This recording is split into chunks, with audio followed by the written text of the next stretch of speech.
Welcome to episode 3 of the Scholar Hour here on The Blind Beat. My name is AZ, and we continue to get to know the San Antonio Lighthouse Scholarship winners for the year of 2020.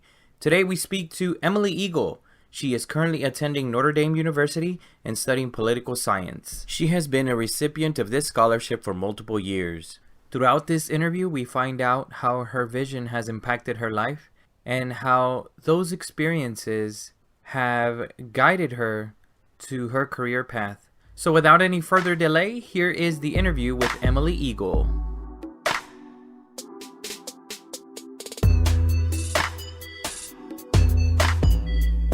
Alright guys, thanks for joining me on the Blind Beat, the Scholar Hour, as we continue to get to know our San Antonio Lighthouse Scholarship winners. Today on the phone here I have with me Emily Eagle. How are you doing today, Emily? Doing so good. How are you? I'm doing good. How did you find out about the San Antonio Lighthouse Scholarship? Yeah, so I have just done so much research, different scholarships, trying to get as much information as I can. And I'm from Texas, outside of Dallas, actually, and just stumbled across yours and thought I would apply. And thank God it worked out well. Where are you from? Where's your hometown? I'm from Keller, Texas, so it's pretty much right in between Dallas and Fort Worth. How many years have you received the San Antonio Lighthouse Scholarship? I believe 4. 4 years. So yeah, I remember seeing your name a while back. So as a senior, you were looking around doing some research and you found the San Antonio Lighthouse Scholarship at that time? Yes, exactly. Awesome. So where do you go to school? I go to school at the University of Notre Dame, which is up in South Bend, Indiana. That's great. What are you studying? I'm studying political science and theology. What is your eye condition? So I have Stargardt's dystrophy. I started to lose my vision when I was about 5, and I think I was diagnosed around the time I was 9 or 10, I would say. It took a few years to diagnose. My vision's around 2,500 in my right eye, 2,700 in my left eye, but it's been stable for maybe 5 or 6 years at this point. That's good that it's remained stable. So how would you access your schoolwork? Well, when I was in public school, I started public school when I was in 4th grade and then went obviously all the way up through high school. I mostly relied on a CCTV because I'm kind of ironically a very visual learner. Mm-hmm. But when I transferred... I feel you there. Yeah. Me too. And no vision. I'm like, oh, right. Isn't that funny how that works out? Yeah, it really is. And so when I transferred to college, obviously the volume of reading material that I had to do was so much more than it ever was in high school. So I've transferred pretty much completely to utilizing a screen reader on my computer and using accessible formats of textbooks so I can just listen to them as opposed to having to read them. It does tend to be a lot of reading. So what screen reader do you use? I just use the one, I'm honestly such a Mac user, and I just use the one that is built into the computer. Oh, sweet. But yeah, I've also had experience. Yeah, exactly. And I have had experience with Zoom text as well at a previous internship I did, and that was very beneficial. So you were living at home all through high school. How was the move going from living at home to now living at a university? And especially, I would imagine that that's a pretty big university, Notre Dame. Yeah, there's about 8,000 undergrads. Wow. So it was a really complex transition, much more so than I expected. For one, I had just gotten my guide dog a few weeks before heading up to campus. Nice, and so you got a guide dog. I do have a guide dog. He's a black lab named Rebel. And we just had our 3-year anniversary, so that's really exciting. Yeah. They're the best. Yes, so good. But having transitioned to, obviously, college right after getting him, I hadn't quite adjusted to being a guide dog user yet. That was difficult. And I had just never been away from home up until that point. I'm really close with my family, and I was moving, essentially across the country. And so it was very difficult, but I experienced so much growth. I also had to adjust to, it's snowing all the time, a lot. That was very new. We don't get that down here in Texas. No, we don't. But it took a few months, to be honest, but it really has been such a blessing. I love Notre Dame. I love the community that I have there, and the friends that I've made, the professors that I've had have all been such a blessing. Yeah, so if anybody's going through that or getting ready for that, it's just so important to stick through it and to take it day by day. Right. Give it time. Give it time, and for sure. And you'll get your rhythm, you'll hit your rhythm. Absolutely. And it's not seamless for anybody. Right. The more people I talk to, the more everybody, whether they were blind or not, everybody's first year of college is really hard. Right. I agree. So you have a guide dog, and Mm-hmm. how has that been? So from what I understand is you have to be a really good cane user before you can get a guide dog. So how long did you use your cane for? So I didn't use my cane towards the beginning of when I started to lose my vision, even after I Uh-huh. was diagnosed, because it was degenerative, my disease, and so it wasn't really necessary. Right. You still had a lot of Um, vision that you could yeah, use. exactly. So I would say I used my cane through most of high school, though. So for about 4 years, especially in my last year of high school when I was a senior, I had an amazing O&M teacher named Rhonda, Uh-huh. and she taught me so much in that year. It was very intensive because I really wanted to be a guide dog user, and she knew that I would Ah, really have to, hone my skills to be accepted into the program. right. And she spent so much time with me. I'm so grateful to her. Where did you get your guide dog from? What school? So he is from the Seeing Eye in New Jersey. Really good school. Oh, so good. Yeah. The transition from not using the cane to using the cane every day wasn't easy. It isn't easy for everybody, and it wasn't for me, for sure. For So, sure. how was it with you? I would say that I probably should have started using it before I did Right. but I didn't want to. I was a young girl and being in middle school, you don't want to do anything that makes you different from Different? other people. Uh-huh. Right. And I would say the O&M that I had at the time really tried to just explain the necessity of it. And eventually I obviously had to relent. And I really started practicing with it the summer between my 8th grade year and my 9th grade. So I showed up to school as a freshman in high school using a cane, which I had never done before. So even the people who knew me, it was something new to them too. But it's so important, whether it's assistive technology or a mobility tool, if you need to use it, you need to use it. And it's not something you should be ashamed of. And it's a shame that people feel like that in the first place.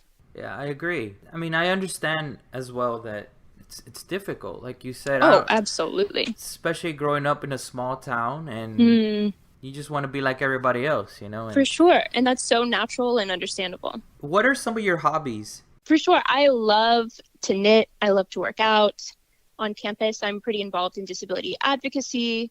I led a women's Bible study in my dorm last year. So I try to do a lot of things outside of academics, to keep me sane. So you were telling me that you're working right now. What do you do? Yeah, definitely. So I was really lucky. Obviously, we're in the middle of a pandemic, and I had so many friends who had internships that were canceled or just weren't able to find anything because of the uncertainty.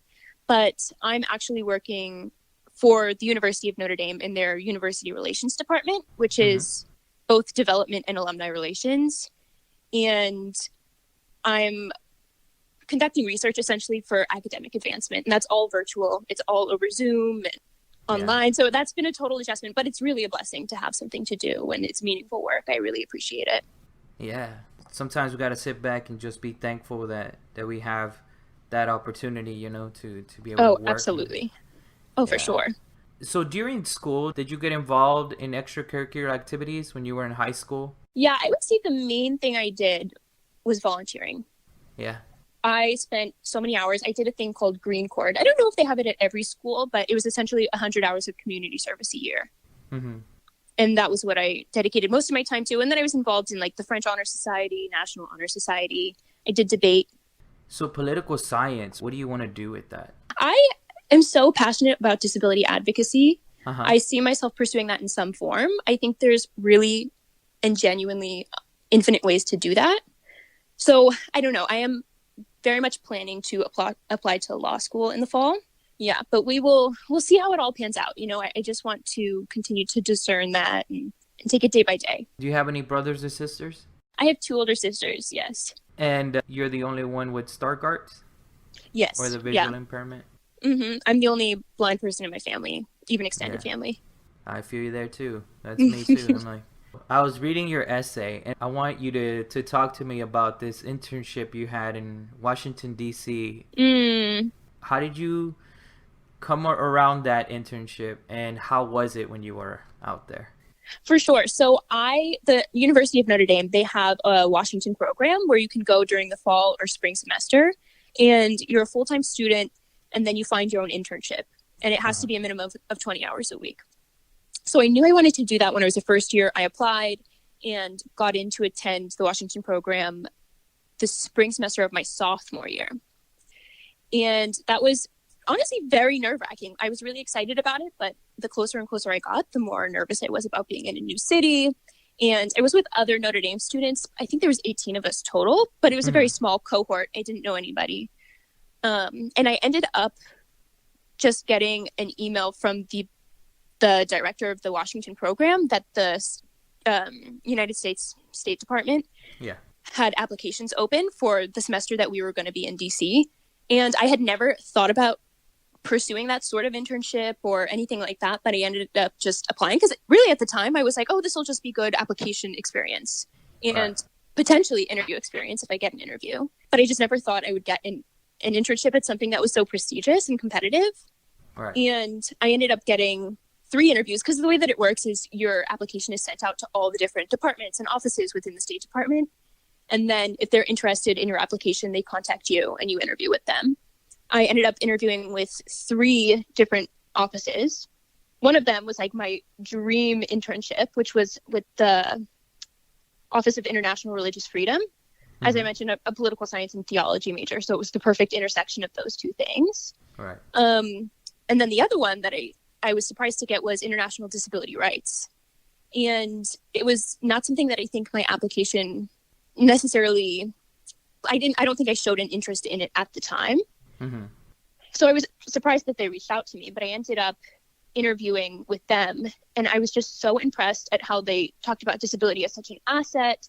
And I felt very comfortable disclosing that I had a disability on that call. And they saw it as something to be celebrated and a type of diversity that would really enrich the office and the workplace. And so I actually got offered both that one and the international religious freedom. But I decided to take the international disability rights because I figured, why not just do this and rule it out? Yeah. For certain. And so I did that. I was working 35 hours a week. Again, a full student. I don't know how I did it in retrospect. It was a lot of work and obviously commuting like an hour each way. But it was such an empowering semester. I learned so much. I grew academically, but especially professionally. Right. I made great contacts. I met so many international disability advocates. Obviously, that's the focus of the State Department. So it has an international focus as opposed to domestic. And I met such amazing people and learned about the issues that we're facing on a global level as opposed to just what's happening nationally. Oh, it was just so amazing. So amazing. You said you were commuting. How were you getting to work? The way that I was situated, it was essentially 45 minutes to walk and 45 minutes to commute on the train. I don't know how the public transportation works in DC, but that was how Google Maps told me it worked. So I was sitting, at a desk all day. Did you do anything fun out there? Did you do some of the museums? I didn't have time tours? for fun. No? I didn't have time for fun. No. But you know what was also interesting? The government was shut down for the first month and a half I was there. Oh. And so my internship was postponed and all the museums were closed. I mean, it was like a ghost town. Yeah, it was crazy. Everybody left. There was nobody there. But it was a good way to transition, get familiar with the area that I was in, get set up in my classes and everything like that. So I hate to say the government shutdown was a blessing, but right. But in that case, it worked out. It worked out for me. That sounds like it was a very exciting time. You got to go back though and check out some museums though. Oh yeah. I don't feel like I experienced the city, You got to experience it. Yeah, for sure. But I'm sure the path that you're on, you will be back in DC. So. Oh, I hope so. There's a lot to do there for sure. Yeah. Sometimes we encounter, as we're looking for jobs, and the side where people don't really want to give somebody a chance who's blind. Oh, absolutely. I'm so glad that you had an interview where they were like, this would be, a great addition to our office. And I think that oh my gosh, isn't it beautiful? Feeling. Yeah. I wish that would happen more often, I was going to say it's how it should be because it's a type of diversity that so enriches and adds so much to what's going on. And I think as persons with disabilities are the most creative problem solvers. Right. And that's how I personally disclose in interviews. I think that's the way that I prefer to do it. Right. And I always try and frame it like that. Persons with disabilities are such creative problem solvers. It's what we do every day and it's what we've done our whole lives, because I really just want people to see it as an asset, because that's truly what it is. Tell me, Emily, what is your passion? What drives you? I think on a much, a very grand scale, I would just say service.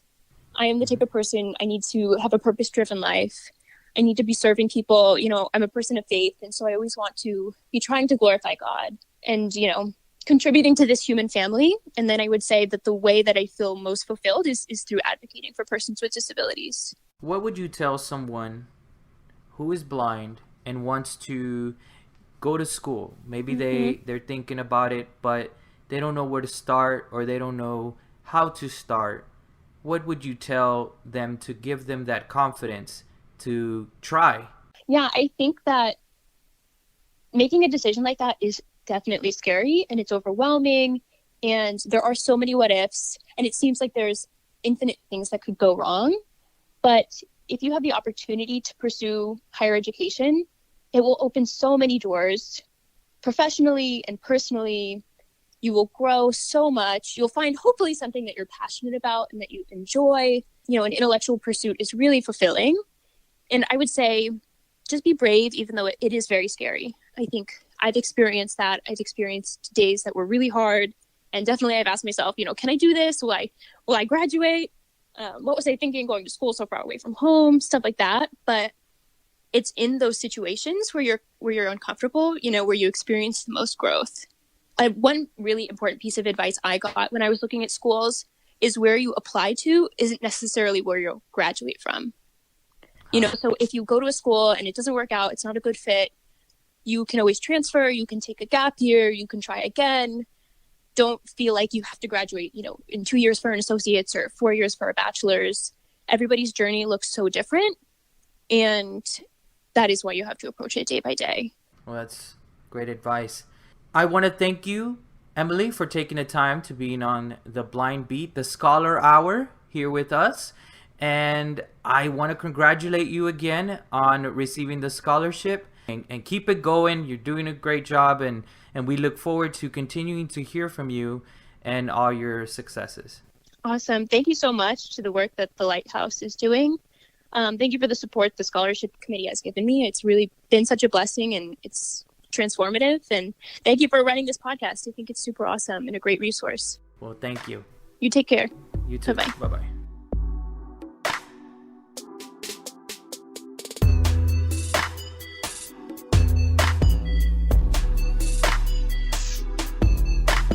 The Emma Freeman Scholarship Fund was established in 1970 by the San Antonio Lighthouse in order to afford blind and visually impaired students the opportunity to obtain a college education. Scholarships are awarded annually in the spring and are applicable for 1 year or 2 semesters of college. You can obtain an application by going to www.salighthouse.org. That was Emily Eagle. Join us next time for another interview with a Lighthouse Scholarship winner. To interact with the show, follow us on Twitter at The Blind Beat.